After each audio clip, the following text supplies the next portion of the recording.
আসসালামু আলাইকুম। আজকে আপনাদের দেখাবো আমরা কিভাবে আমাদের জ্বালাগুলো সকালবেলা আমরা তুলতে এসে পড়েছি।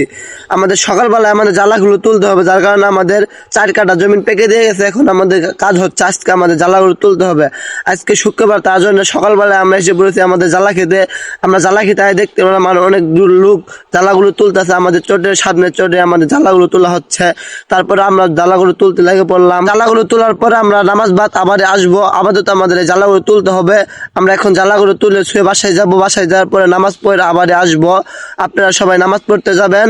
আমাদের কাজ হচ্ছে আজকে জ্বালাগুলো তোলার পরে আমাদের বাসায় যাইতে হবে। বাসায় যাই গোসু করে নামাজে যাইতে হবে। তারপরে আমরা আবার নামাজ বাদ আবার জ্বালা তুলতে যাবো। চটে এনে একটা 2 কাঠা জমি সবগুলা জ্বালা ফেলানো হয়েছে, আমরা ফেলাইছি এবং অনেক লোক ফেলাইছে জ্বালাগুলা। এখন আমরা দেখতে পেলাম অনেক লোক জ্বালাগুলা তোলা হচ্ছে। তার পাশাপাশি আজকে আমাদের জ্বালা তুলতে হবে, তার জন্য সকালবেলা আমরা জ্বালা তুলতে এসে পড়েছি। আপনারা দেখতে পাচ্ছিলেন আমাদের জ্বালাগুলো তুলতে হচ্ছে। মোটামুটি আমাদের জ্বালা খেতে একটু হালকা ঘাস হয়েছে, তার ভিতরে আমাদের জ্বালাগুলো তুলতেই হবে।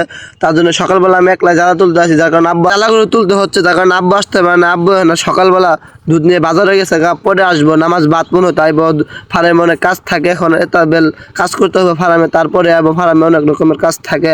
আসসালামু আলাইকুম।